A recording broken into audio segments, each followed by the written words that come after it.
بسم اللہ الرحمن الرحیم۔ السلام علیکم ورحمۃ اللہ وبرکاتہ۔ یہ واقعہ آب کوثر کے اندر ہے۔ ایک بزرگ فرماتے ہیں کہ میں حج کرنے گیا تو وہاں ایک آدمی کو دیکھا جو کثرت سے درود پاک پڑھتا ہے۔ حرم شریف میں بھی منع میں دیکھا، طواف کرتے دیکھا، ہر جگہ درود پاک پڑھتے دیکھا۔ میدان عرفات میں دیکھا تو درود پاک پڑھتے دیکھا۔ جہاں بھی قدم رکھتا ہے درود پاک پڑھتا ہے۔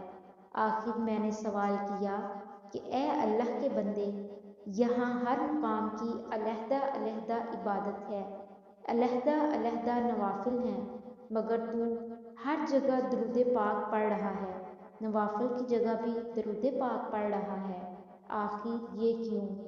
یہ سن کر اس نے فرمایا، میں اپنے باپ کے ساتھ حج کے ارادہ سے خراسان سے چلا۔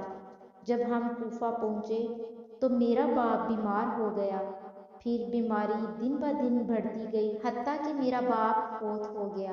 میں نے اس کا چہرہ کپڑے سے ڈھانپ دیا۔ تھوڑی دیر بعد جب میں نے باپ کے چہرے سے کپڑا ہٹایا تو دیکھا میرے باپ کا چہرہ گدھے کے جیسا ہو گیا، سیاہ ہو گیا۔ میں پریشان ہو گیا، مجھے تشویش لاحق ہوئی۔ میں کسی کو کیسے کہہ سکتا کہ میری مدد کریں تجہیز و تکفین میں۔ میں باپ کی میت کے پاس پریشان اپنا سر دو زانوں میں ڈال کر بیٹھ گیا۔ مجھے اونگ آ گئی۔ خواب میں دیکھا ایک بزرگ نہایت حسین و جمیل پاکیزہ صورت تشریف لائے اور قریب آ کر میرے باپ کے چہرے سے کپڑا اٹھایا اور ایک نظر میرے باپ کے چہرے کو دیکھا، کپڑے سے ڈھانپ دیا اور فرمایا، تو پریشان کیوں ہے؟ عرض کیا، میں پریشان کیوں نہ ہوں، میرے باپ کا یہ حال ہے۔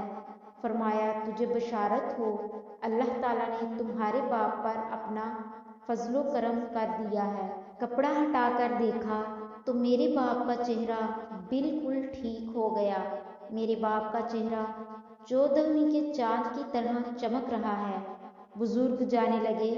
میں نے ان کا دامن تھام لیا اور عرض کیا، آپ یہ تو بتاتے جائیں کہ آخر آپ کون ہیں؟ آپ کا تشریف لانا ہمارے لیے باعث رحمت و برکت ثابت ہوا۔ آپ نے میری بے بسی میں مجھ پر رحم فرمایا۔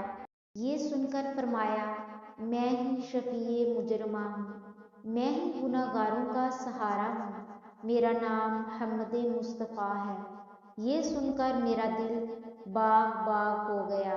عرض کیا، یا رسول اللہ، خدا کے لیے یہ تو بتائیے میرے باپ کا چہرہ کیوں تبدیل ہو گیا تھا؟